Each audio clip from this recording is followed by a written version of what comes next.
This is episode 95 of Dermatology Weekly, the official podcast of MDedge Dermatology and Cutis Peer-to-Peer.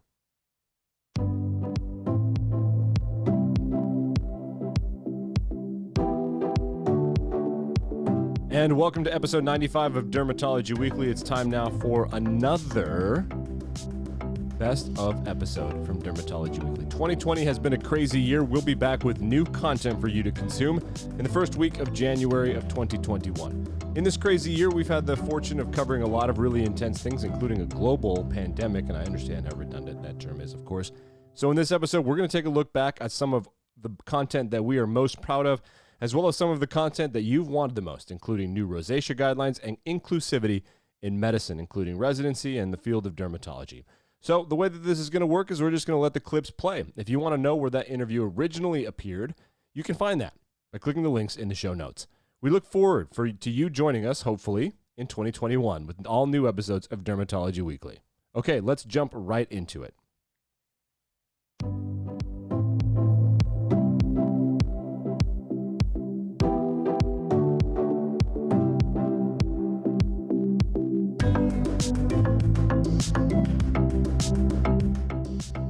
Today we're talking to doctors Abigail Klein, Susan Taylor, and Amy McMichael about multicentric training in dermatology residencies. Can you please introduce yourselves for our listeners? Okay. Hello, my name is Abigail Klein. I am currently at the Department of Dermatology at New York Medical Center. But when I conducted this research, I was at the Center for Dermatological Research at Wake Forest School of Medicine. Hi, my name is Susan Taylor. I'm the Sandra Lazarus Professor of Dermatology at the University of Pennsylvania. And this is Amy McMichael. I am the Professor and Chair of Dermatology at Wake Forest School of Medicine. Thank you all for joining us today. Your article touches on a very timely and important issue in our country right now. It regards diversity and the need for dermatologists to be educated on how to treat patients of various ethnic backgrounds. You focused your article on residency training. What made you explore this area? So when I was a medical student, I found myself very interested in skin of color in dermatology because I found that a lot of dermatology educational material is focused on lighter skin and that there is a lack of representation of minority skin tones and skin concerns out there. I actually have recently done another study where I looked through all dermatological textbooks and found that it is representative photos heavily skewed towards lighter skin tones. And so when I was starting my fellowship at the Center of Dermatological Research at Wake Forest, I knew that this was a passion of mine and that with the expertise of Dr. McMichael, I would be able to conduct this research. Now that I'm in residency, it has become very clear how different presentations in skin of color can be, and I can really see the importance of proper training in a racially diverse population. And so I think now I can truly appreciate how important this research and this topic really is. So thank you. Tell us about your study of the dermatology residents and how their perception of skin of color curriculum was during their training. So through this survey, I was able to send a questionnaire to dermatology residents all across the country, and I asked them to identify themselves by what region they were in, whether it was Northeast, Southeast, Midwest, Northwest, or Southwest. And I asked them how comfortable they were and what they felt that they would want in terms of training to become competent in learning about skin of color and multi-ethnic skin. And I found that in certain areas, specifically the Midwest and the Northwest, that they really weren't seeing a diverse patient population and that was affecting their learning.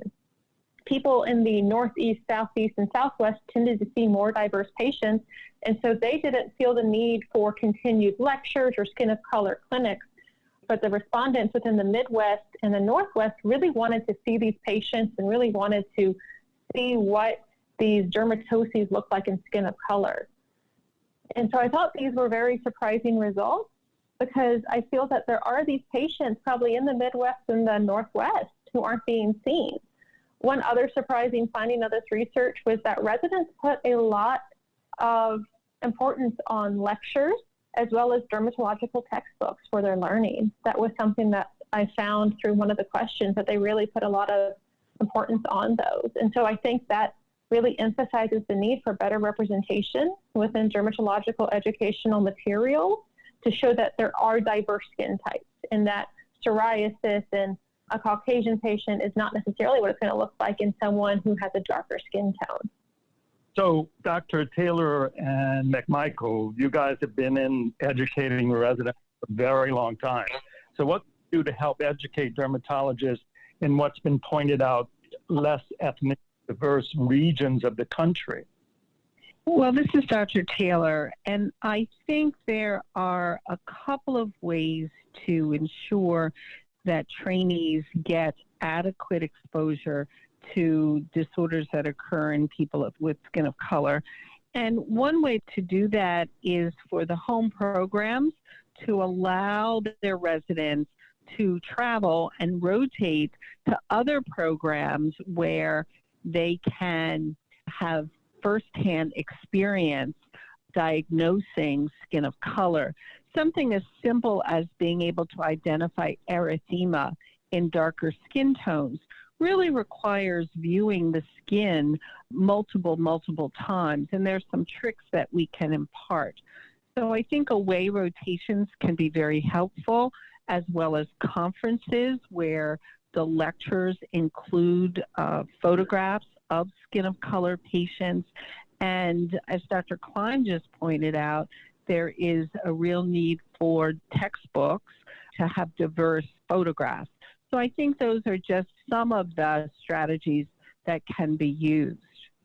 I agree 100% with Dr. Taylor's rundown of what can be helpful. I think that we can also utilize those speakers in the dermatology field who have expertise in skin of color, and bring those speakers, as professors, as very experienced practitioners, to the program so that they can interact with residents, they can explain to them how they've trained, why things look differently, how they have changed their regimens based upon these differences.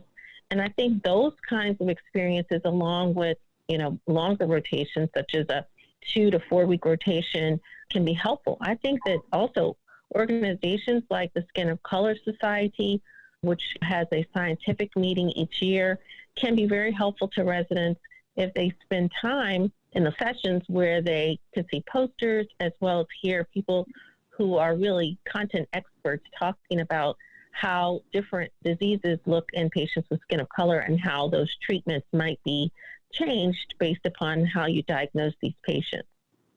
Thank you. And I think that meeting is the day before the Academy every year. Is that true? That is correct. So the Skin of Color Society meeting is the Thursday before the annual AAD meeting. And it is usually very well attended by medical students.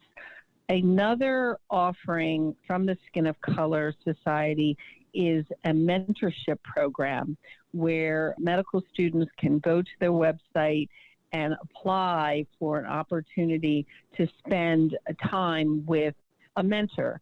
And the mentor is someone who usually is very well versed and has many patients who are with skin of color. Let me just say the Skin of Color Society also has grants for researchers, whether it is a medical student or a young attending, so that the Skin of Color Society is really making attempts to, and I think is being successful in reducing racial disparities in dermatology through a variety of programs that they have available. Thank you. So I think some of our listeners may know that Dr. Taylor and I have a long history together. We worked to develop a Skin of Color Center in New York, and now there are many of these Skin of Color centers around the country. Can you tell us how that might impact or has impacted the training of dermatologists in treating skin of color patients? Well, the Skin of Color centers throughout the United States provide a perfect opportunity for students to rotate through and see large numbers of skin of color patients. It also provides an opportunity for trainees to see patients who are very satisfied with race concordant visits. That is, the patient and the provider are of the same racial group, so they can observe what goes into making that type of interaction very successful and rewarding for the patient. So at these centers around the country, are there opportunities for medical students to do rotations, or are there fellowships available focusing on skin of color? Yeah, that's a great question. Actually, Rachel Tull and myself have just had an article that was published in the JAD discussing those ethnic centers. I think Dr. Taylor also on that article. She had the idea to look at this some time ago with one of her mentors, and then Dr. Shadi Koresh had an idea to look at it. And so we decided to put our efforts together and really take a look at what is out there. And we found quite a number of these skin of color centers, although they're not all called skin of color centers, called ethnic centers. And each one really has its own sort of fingerprint, if you will. So some of them are really about research. Others are research and clinically focused. But I think that no matter which one you're looking at, they really are serving a purpose in the department in which they're housed. They're allowing patients to feel very comfortable going to seek care, because even if many others in the department aren't familiar with skin of color and the ramifications of taking care of patients with skin of color, the people that are running the centers are.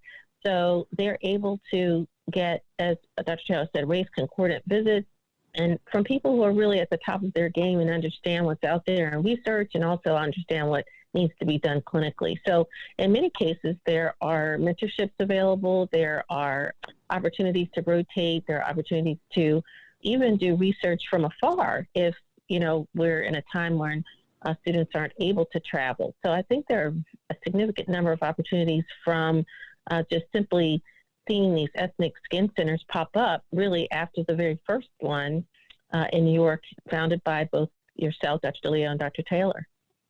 We all know that Dr. Taylor took a further step and helped to organize a Skin of Color Society, and we've been talking about that. Do you think the society has done a good job in helping to reduce racial disparities in dermatology? I think there's no doubt about it that the Skin of Color Society has helped to reduce racial disparities in dermatology. And that ranges from mentorship programs, observership programs that we talked about, to the ability of residents and young attendings to do research, to being able to interact with dermatologists during the meeting that we have every year and learn directly about dermatology. There are videos for the lay public about common disorders. So there are many efforts, I'm sure I'm not remembering all of them, that the society is actively engaged in to reduce racial disparities. One I have to point out is right on the website is a section for medical students who are interested in matching in dermatology. And it provides for them step by step, year by year, a roadmap of what they need to do if they want to have a successful application to dermatology. So those are just some of the efforts of the society. That's very interesting. Thank you for that recap of what's going on in this area. I was wondering if the Skin of Color Society and other ethnic skin centers, how they can approach the disparity in residency programs, taking persons of color into their training programs in general dermatology. Wow, that's a very loaded question right now. I think that it's important for the folks who run ethnic skin centers to be able to speak to the rest of the department about implicit bias. That's one of the biggest things that I think we have to get over in our department at Wake Forest, where we don't necessarily have an ethnic skin center, but they have me and several other folks who are interested in skin of color. We ask the folks who take part in the residency selection to take implicit bias testing each year, even if it's the same people. Every year we require that as part of our evaluation. That's just one of the things that we do. We also separate out the applications after they're reviewed to make sure that we've given underrepresented minority candidates a fair viewing, to make sure that we're not using criteria that are not fair or in some way biased in terms of our selection. And so I think that the folks who are running these ethnic skin centers are really the people that are going to help educate the rest of the department. It's just the same as any other interest. When you have great Mohs surgeons, when you have great pathologists, those people are going to educate you on how to be the best dermatologist you can be. And in the same way, these ethnic skin centers and those who run them are going to help educate the rest of the department about how to actually have an unbiased selection criteria so that we can get more folks into dermatology who have interest and knowledge about skin of color and who will go on to round out our specialties so that we don't have as many disparities in terms of access and assessment of disease. Another thing I'd like to add that the Skin of Color Society has done is I think it's heightened the need for this knowledge. And so it's made other programs that haven't necessarily been very diverse become more diverse. So larger meetings like the American Academy of Dermatology, other meetings around the country where previously perhaps they did not have anyone to discuss things going on in skin of color, have really started to reach out and to provide that information to practicing dermatologists. So I think as we go forward, we see more practicing dermatologists want to learn about it. We also know that folks are going to start being able to decrease bias if we have more and more ethnic skin centers popping up. And I think we'll be able to get more dermatologists who are from an underrepresented minority into dermatology. And I think all that's going to come together nicely if we work towards that goal. I don't think we can take our eye off the ball, but I think we're on the road to that happening. So one last question for the three of you. There are dermatologists out there, and they're asking, what can I do to make a positive impact? Any advice for them?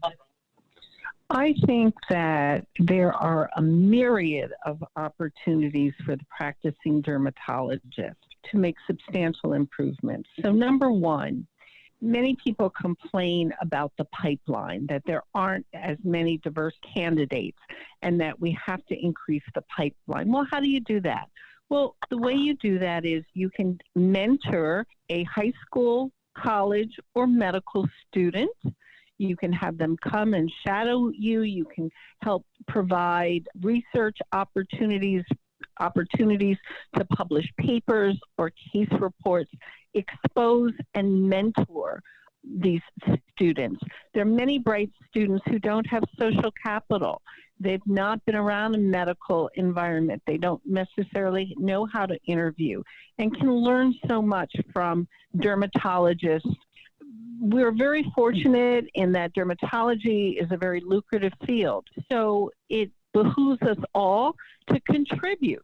You can contribute a gift to a Skin of Color Society. You can give a gift to Women's Derm Society, the AAD, all of whom have mentorship programs that provide money for students to do research and to travel.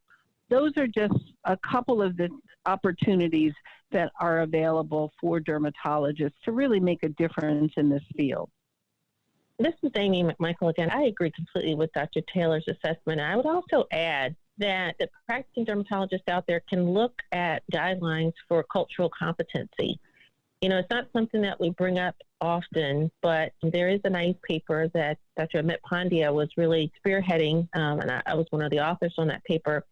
But it really talks about the things that you can do as a practicing physician, practicing dermatologist, to be culturally competent. So you can be great at what you do, to be a fantastic dermatologist, but still not be culturally competent. So looking at what that really means, how to understand populations that are different from you culturally, how to look at perhaps having individuals in your practice that can make those patients more comfortable in your practice, whether they may be your nurses or your intake people, your back office folks.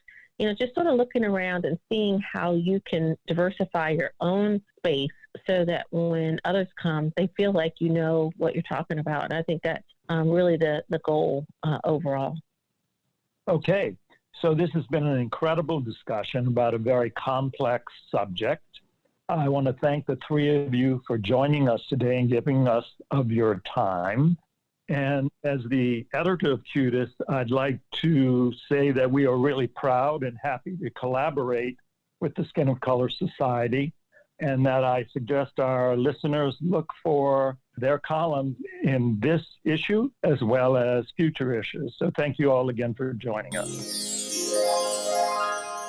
Welcome to the COVID Conversation series. I am Dr. Candrace Heath, and I am excited to have some special guests today. First up, we have Dr. Erin Bowe from Tulane University, all the way down in Louisiana. And we also have Dr. Dirk Elston from the Medical College of South Carolina. They are both chairs of their department, and I'm excited that this group has been assembled to talk about this very important topic. Well, I think that I probably know the answer to this first question, but I'll ask you, Dr. Bowe, is there a manual on leading a dermatology department during a pandemic? And if not, what are some of the most valuable lessons that you have learned thus far? Well, you're exactly right. You probably know the answer to that question, which is no, there is no manual to lead us through this pandemic. I think that we're all flying by the seat of our pants, if I can say so. But I will tell you this, having gone through Katrina and residents, I can tell you we do have a manual. It's not for a pandemic, but it's for disaster.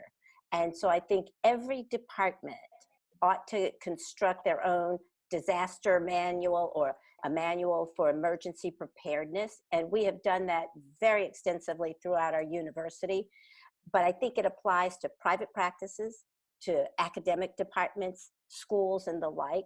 So there's a lot of things that we need to do. And I think that having done that, it did prepare us. And so what we've done for this pandemic is you have teams, you have backup teams, you have people to cover in the event of somebody else not being able to cover, and ad infinitum on that.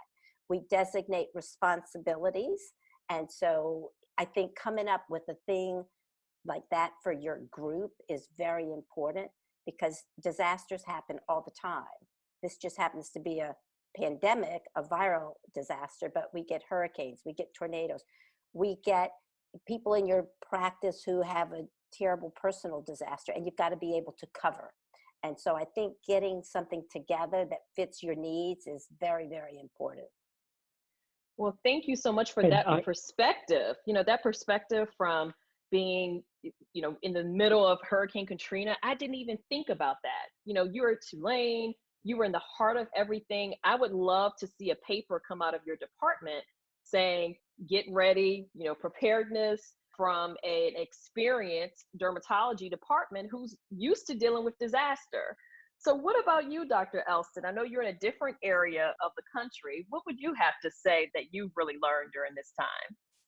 Well, we're also in the coastal South, and I think the Southern universities had a decided advantage, one, because the pandemic hit us a little later, but more importantly, we do get hit by hurricanes every year. And so we have our emergency preparedness plans in place, and we already know who sleeps in house and who stays home and how we respond in an emergency. So we were able simply to put that plan in place and then react to the pandemic as it evolved.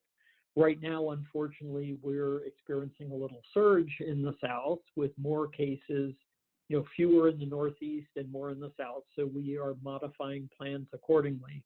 But I would echo everything that Dr. Bowe said, that regardless of where you are, even if you're not living in a hurricane-prone area, every department, every university needs to have disaster preparedness plan. You don't know if it's going to be fire, or a power outage or what it's going to be, but it really helps people to have the plan already in place. I think that's great advice for academic departments, private practices, everyone. You are exactly right. And even families should have a disaster plan. I think that's definitely very important in this day and age. And it just makes you feel more comfortable that if something were to happen, that not only, would your work life be taken care of, but also you had a family plan as well.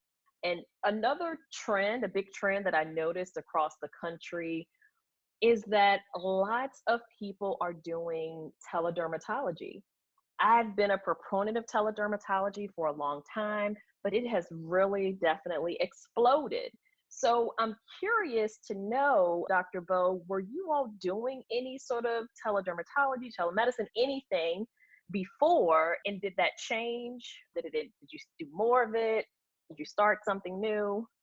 So, just to give you a background, I thought in the past, televisits would fit beautifully in the field of dermatology. I then decided it really doesn't. We really need the contact and the visual and the feel of the patients. Having said that, we went from having no teledermatology, no visits, and within 10 days after we got locked down, because we were actually very early on with New York and the rest of the East Coast, we went to doing televisits. And I have never seen so many fans in my life, meaning ceiling fans. Yes. Because until people on the other side, i.e. patients, become savvy with all of our different technologies, I don't think televisits will work in telederm, but I think it's the way it's going to go.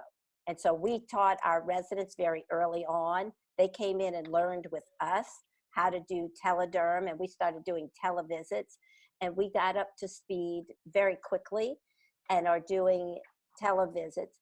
Today, or now, we actually do more live visits, but I will tell you, patients like televisits. They like not having to come to the office unless something needs to come off. Yes, they love that. Yes, and I think it will find its place, especially for follow-up if you have med-derm patients on systemic medicines. So those sorts of things will meld very nicely with the practice. And I think as long as we can still bill for our time, because all of that is time, education, stuff that we need to be compensated for, I think televisits are here to stay. And so what we did briefly at our department was we brought in our residents very early on, and we had them learn telederm. And so they're doing it also, because I think for that generation of dermatologists, it's going to be televisits, and then you decide who comes in and who doesn't. So I do think it's here to stay. Well, that's a very valuable teaching lesson for the residents. And in fact, we did a podcast episode with residents recently, and they were talking about learning about it and even possibly adding that to their CV as a skill set, because that could be very attractive in the future. So what about your department, Dr. Elston, in regards to telemedicine use? It's certainly helpful. We are the only academic derm department in the state of South Carolina, so we take care of patients from the upstate who drive 3.5 hours to get to us. And for those patients on isotretinoin, on mycophenolate, our whole array of higher risk medications, it really is helpful for them to have that option, not to have to drive, especially during the pandemic. For the older patients, they're still getting used to it. Those with iPhones, we were able to switch to FaceTime for many of the visits, which they found more user-friendly than most of the telemedicine platforms that are dedicated. With those and the older patients, my experience was similar to Dr. Bo's. I saw more of the crown molding in the ceilings of their house than I did of their skin lesions. But often their kids would come to the house and help them position the phone. And we make it work. And it certainly has its place, but you can't do a biopsy through the phone. And even the patient interaction is not quite the same. Yes, I think we both totally agree with you. We both have lessons that we've learned from our patients, but it's nice to see them in their own element, and some have introduced pets. Yes. Instead of saying that they're on the white cream, I say, why don't you go get the cream? Yes. They're like, oh yes, I can get it. I'll be back in a second. So it's a whole new way of practicing. So I agree. I think it is here to stay in some regard. And you're right, for patients who have to come from a very far way, it's an access issue. So without you providing that access, they would not be able to get the care that they deserve. So I think that's wonderful that that has already been ingrained in your department. And then another huge aspect of an academic department is teaching. So grand rounds and lectures for residents. Dr. Bo, did you go virtual, or how did you manage that with social distancing and everything else that was playing out? Well, we have gone through a whole machination of things that we have done. But initially, in the height of the pandemic, we did all of our didactics by Zoom. So we are very Zoom literate. And then we would also do our grand rounds. And we initially did our grand rounds virtually, but with pre-existing cases. As we then came back to the clinics and seeing patients, we then have now incorporated still doing it virtually, but sometimes we would have a patient there, but most of the time we would have a previous patient presented, have a discussion. And we have opened that up to actually community derms as well. So we have grand rounds once a month at a noon hour, and anybody from the community who wants to come in, they can actually get CME credit for it. So some of our derms in the community like it. All the faculty can come on board and we get an hour's worth of CME credit for that grand rounds. And so we have continued to do our virtual grand rounds monthly, and we'll continue to do that virtually. As far as our didactics have gone, we have a lot of derm path, so we actually have a hybrid system initially, and now we're going back to live didactics. But when we come back for the next surge, we anticipate going back virtually for the didactics as well. But we're now back doing social distancing. We have, fortunately, a large enough conference room to accommodate our residents, and we've got dispensation because we have a 14-headed microscope. And our university gave us permission to let 14 people be in the room so that we can still do our derm path very effectively without having to change that. Well, I'm sure that Dr. Elston can tell you that there's nothing like sitting at the scope and feeling that slide, just slide on and slide off, just the sound of that, right, Dr. Elston? Can you dive into that conversation? I agree, and we had the same challenges. Most of our didactics are virtual at this point. There is an advantage to that we were able to tape them. We put them onto YouTube, and other institutions can share in them. So that part we had done already prior to COVID, and it was nice to have that already in place. It made it easier to switch to virtual didactics for our own program since we were already providing it for some others. The biggest challenge for us has been grand rounds. We want to maintain the town and gown relationship, and we really provide an important service to the community where they can bring in their challenging patients, especially those where visits may not be covered, and they get the additional opinions without additional cost to the patient.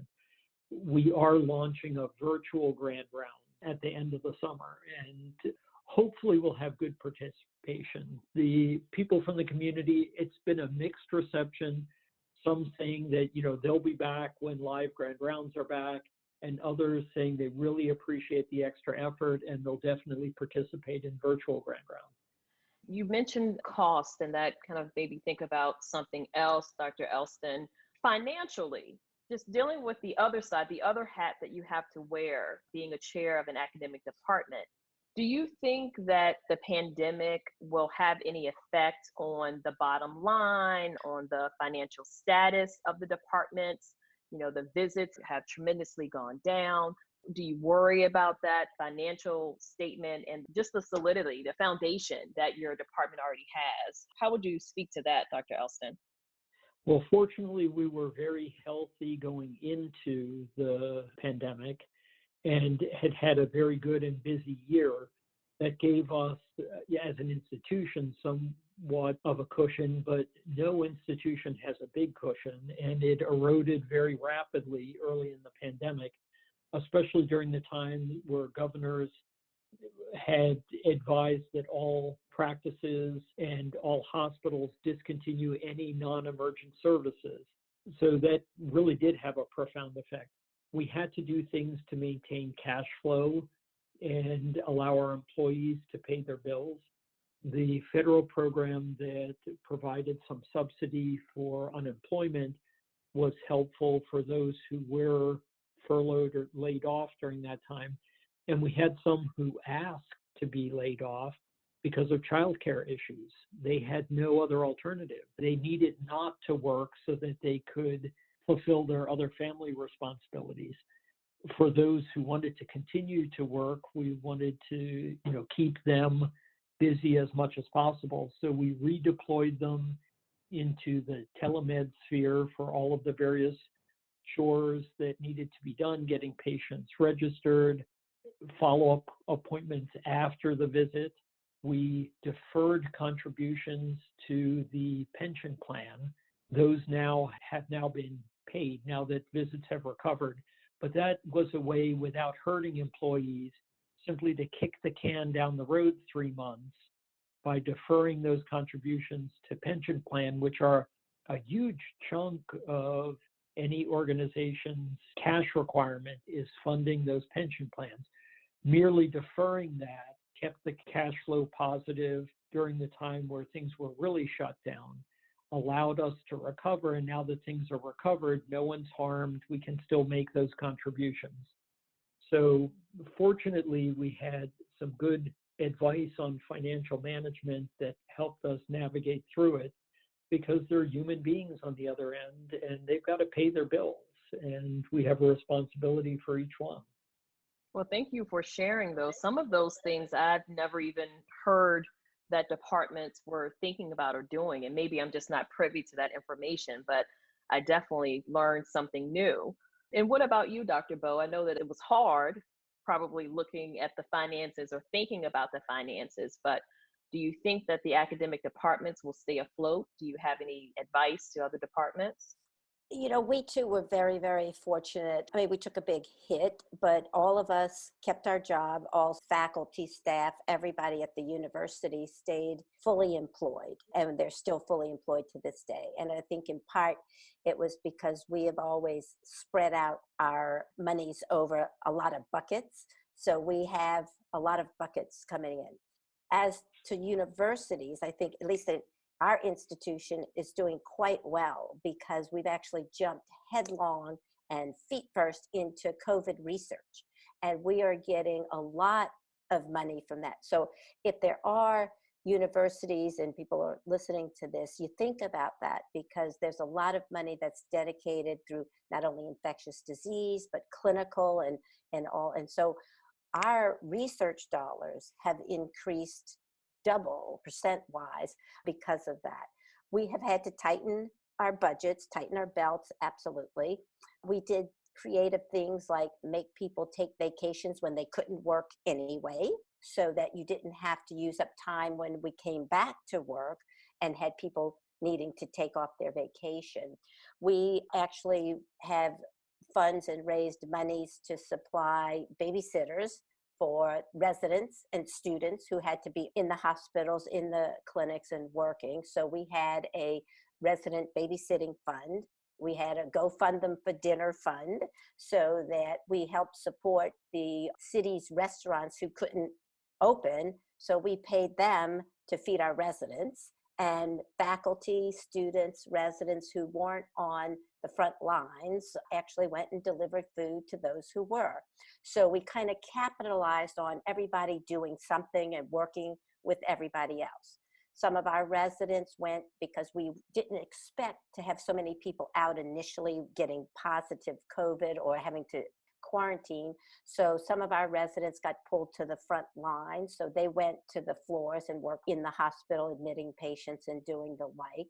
Those who stayed back picked up the jobs that those other ones who are gone had to do. So it was everybody got a job, from the little red hen to the little duckling. Everybody's doing something somewhere, even if it was bottling up sanitizer. So the medical students came back and they went out and gathered. Actually, some people say stole, but they didn't. They coerced people into giving us gloves, PPEs, and they would box it up, deliver it to the different hospital settings where we needed them.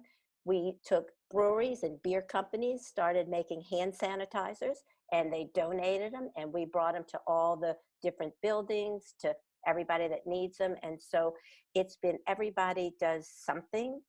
And so we try to keep that going, and that helps, I think, in part with momentum, but it also helps keep everybody in doing something when you can't be on the front line. And so I think it gives everybody a job, so to speak. And so I think universities will probably still do okay.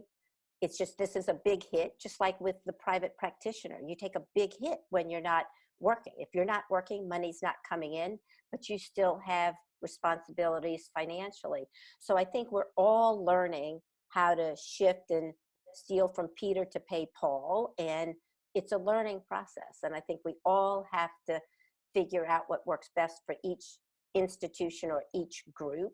But it's got to be, it's a team that does it, because you can't do it by yourself. Wow, I am really impressed by this, everything that you just said. Just the family aspect of your department and everyone having a role. I think that's so important. And it's something that your trainees are not going to forget. So regardless of their work environment, whether they are in academics, private practice, or what have you, they are going to remember what to do in times of crisis, to say, yes, this person may be my employee, but they are human, going Yes. back to what Dr. Elston said. And we have a social and human responsibility to really think about our colleagues as a whole person, not just their one specific job duty. So I think that's fascinating. I think that's great. And Dr. Elston, are there any initiatives that your department has started during the pandemic that you are super proud of and you want to tell us about? Well, we have marvelous outpouring of volunteerism within the department, within the School of Medicine, and within the community. Businesses and sewing clubs and other groups started making masks. The pharmacy manufacturing facilities started making hand sanitizer and making it available even beyond the medical center to other places that needed it. We had medical students who, because of a ruling from AAMC, were told they were not to be on the floors while there was shortage of protective equipment.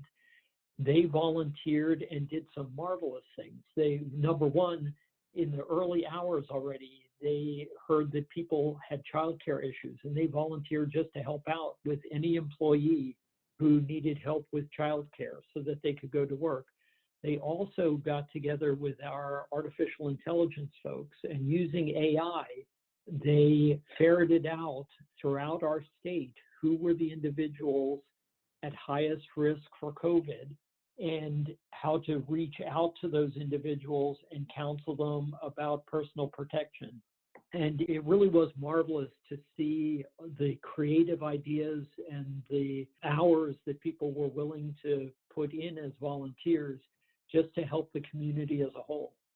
Yeah, those are great ideas. And I think the medical students nationwide felt like, oh my goodness, we want to do something. You know, we made it this far so that we can actually do something. And now this happens and we're being told we can't. So I'm so happy that they did not just sit on their hands, but they jumped in. And that's really what medicine is all about. So I'm very proud when I hear stories about what medical students have done during the pandemic. Dr. Bo, you already shared some of the initiatives that your department started during the pandemic. Are there any additional initiatives, or of all of those that you already named, is there a favorite one that you're the most proud of? You know, I can't think of anything off the top of my head, but I will say that I think what this pandemic has taught me, as well as maybe many other people, is that this is a group effort, and it's going to be a life-changing one. Everybody's going to have problems, but it's how you deal with the problems. And I want people to deal with problems, not sit back and say, oh, this is terrible. Look what's happened to me. What I want to say is, look, we have this problem. What do we do to fix it? And so it's changing of a mindset. It's like the young doctors, the old doctors, we all have to say, it's not what it is, it's what we can do. And so faced with any problem, which there's gonna be another one, I don't care what you call it. It could be a Katrina, it can be the COVID, it can be whatever.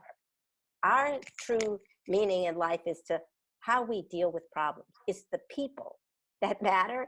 And if you can't deal with the problems, it doesn't matter what the problem is.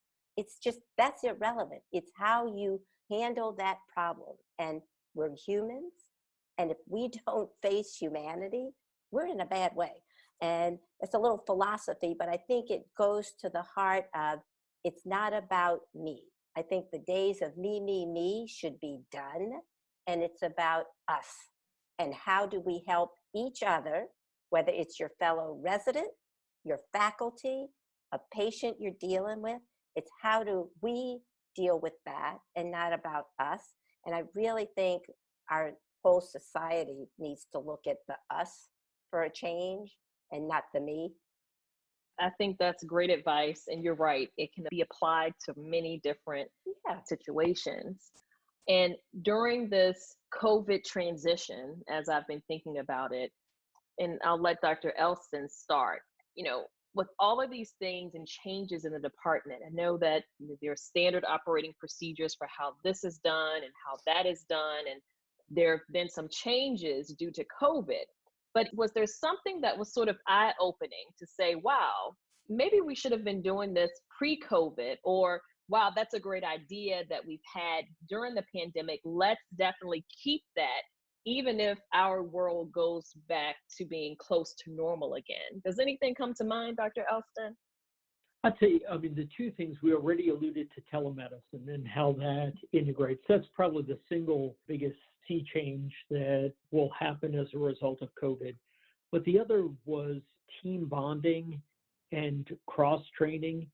We had to close buildings across the university, consolidate services, and we found that we all work with computers and electronic health records these days. Showing up to work in a new location is not as easy as walking in the door and throwing the light switch, because you have to have an identity at that location. Appointments have to exist in the system for that building, that location. There's a lot of work that has to go into it to make sure that the system goes smoothly. And we need to do better in the future. And we all should be able to work at any site where the university has offices, or even off-site, and be a little more nimble about being able to make those changes. So there was some pain involved. We got through it, but we've learned the lessons, and I think we'll carry those forward as best practices. Yeah, I think that's a great idea. If you're used to just going to one building, your department only goes to these two places, and you can get into the computer, you're right. If something happens and you have to go change locations, then they may not have made preparations in the past for that to happen. So I think that's a great standard operating procedure going forward. That would be great. It's kind of an anticipatory move just in case something else happens. And what about you, Dr. Bowe, with your standard operating procedures? Is there something that you're going to keep post-pandemic? Well, I do think we're going to keep telemedicine. So I think Dr. Elston is right on the mark there. Even moving forward when we don't need it, I do think it is very convenient for the patient. It's very practical. If we want to have more patients who need to be seen, then we can change our flow of patients by having some as televisits when they really don't need to be face-to-face. So I think that is one important thing.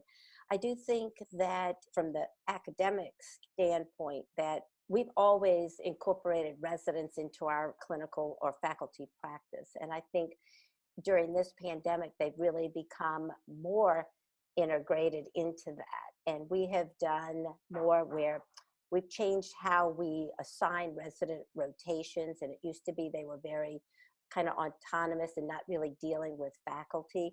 Now we are having a block kind of schedule. So you're tied to a place when you're on that rotation, and the physicians go in and out. So we have more exposure with the residents. We work one day with one, another with another. So we have a lot more interaction between the residents. So I think that's going to be helpful for their learning as well as for my learning, because nothing makes me learn better than a resident, I can tell you.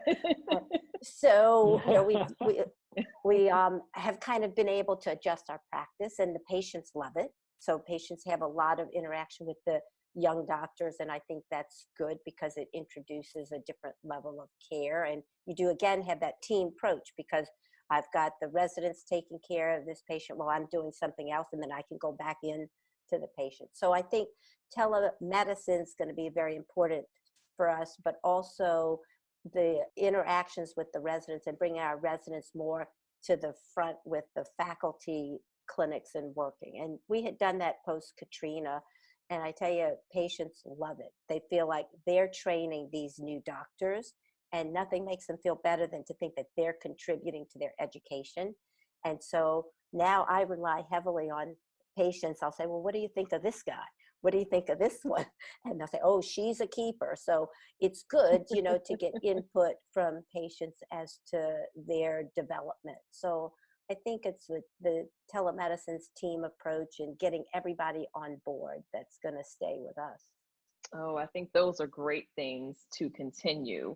And, you know, with that, I want to close and just really say thank you so much to Dr. Erin Bowe from Tulane and Dr. Dirk Elston from the Medical University of South Carolina for joining us. They are both, again, chairs of their academic dermatology departments. And thank you so much for joining me. And to our listeners, this is Dr. Candace Heath, your favorite fun board-certified dermatologist. I am your go-to girl for everything healthy hair, skin, and nails, and your very special guest host of COVID Conversations. Stay healthy and be well.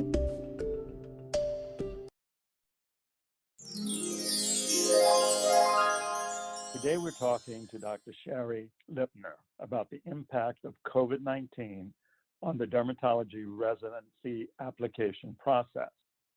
Dr. Lipner is from Weill Cornell Medical College in New York, New York. In addition to Dr. Lipner, the authors of this article are the program director and assistant program director of the dermatology residency program at Weill Cornell Medical College. It's great to have you with us today, Dr. Lipner. It's great to be here, Dr. DeLeo. So, what can you tell us about what in your article you feel is the So let's get started. Dr. Lipner, what can you tell us about the ideal number of applications for a dermatology residency candidate, in your opinion? The National Resident Matching Program reported that U.S. medical school seniors who matched into dermatology applied to a whopping number of median 90 programs and attended 9 interviews last year. And this high application numbers and interview travel costs are disadvantageous for applicants from lower socioeconomic backgrounds. Now, if we look at data from the Association of American Medical Colleges, those medical school applicants that had USMLE Step 1 scores lower than 231 or higher than 251, adding one extra application beyond means of 43 and 34 respectively is reduced to the value added by each application before you reach the point of diminishing returns. So, you know, based on these high application costs and travel costs, we recommend looking at the confidence interval to the upper bounds for USMLE Step 1 scores and come to a number of 53. And this way, there will be a more detailed review of fewer applicants by each program and also limiting student expenses. That's very interesting and truly amazing, the number of applications that most people who actually end up being derm residents have to do, or at least believe they have to do to get a residency program. Now, you've talked about this enormous amount of activity that goes into the application process and the cost of that. But now we're living in the world of COVID. Due to travel restrictions and social distancing, guys, I'm sorry, my brain is not working, or at least my tongue isn't. Let's do it again. That's fine. Due to travel restrictions and social distancing requirements, programs will surely need to utilize video conferencing for interviews. What do you think of the benefits and drawbacks of that kind of conferencing? So many programs have already announced that they're going to be doing video conferencing for interviews for this year. Certainly at Cornell, that's our plan, and the Association of Professors of Dermatology is also making some consensus guidelines.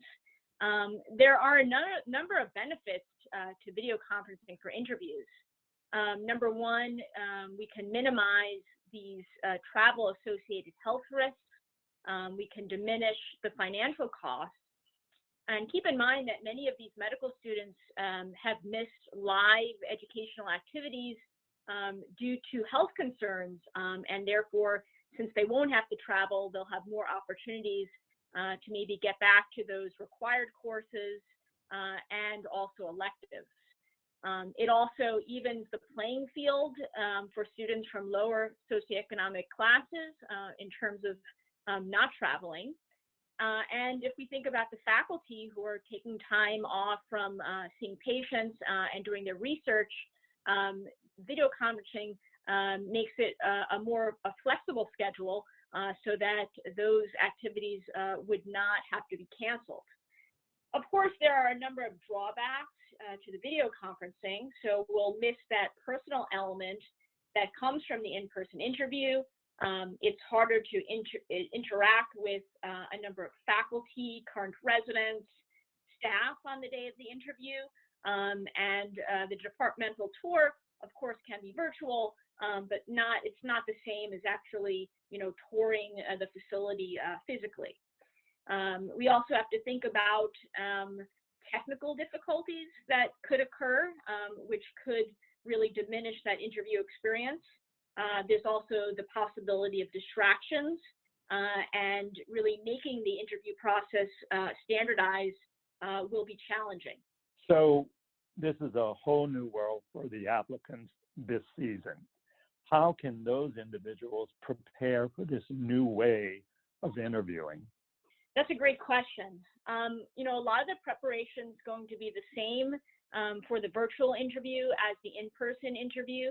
The candidates should really highlight their strengths, also highlight their interest in the field of dermatology. So that's not really going to change with the virtual interview.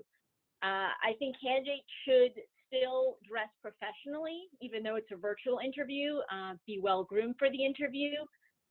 It's important to test both video and audio connections prior to the interview, and do your best to make sure you're in a quiet environment without a lot of noise and distractions. I think that's very important. What other changes do you think we'll need to make to the process in light of COVID? So this is a very stressful and challenging time for medical students applying for dermatology residency. Keep in mind that, many students who wind up applying and matching to dermatology have done dermatology elective rotations. And obviously that's much more challenging during this time. Internal rotators are still allowed to do derm electives in certain programs. Certainly in our program at Cornell, we are allowing for a limited number of internal rotators. Of course, doing this in a safe fashion. It's more difficult for external rotators. Some programs, such as ours, are offering virtual external rotations where students can learn more about our program and get lectures from faculty. And there are a limited number of dermatology programs that are doing 4-credit electives. This is a very difficult time for students, medical students that are at programs that don't have a home dermatology program. And for those students, we recommend contacting the nearest dermatology program and trying to do a rotation with that program. Those are a number of good ideas and ways of getting around the challenges that the candidates are facing. Can you have any other advice for these individuals? These medical students are looking to be dermatologists in their future. What can they do to access the best chance of becoming a dermatology resident?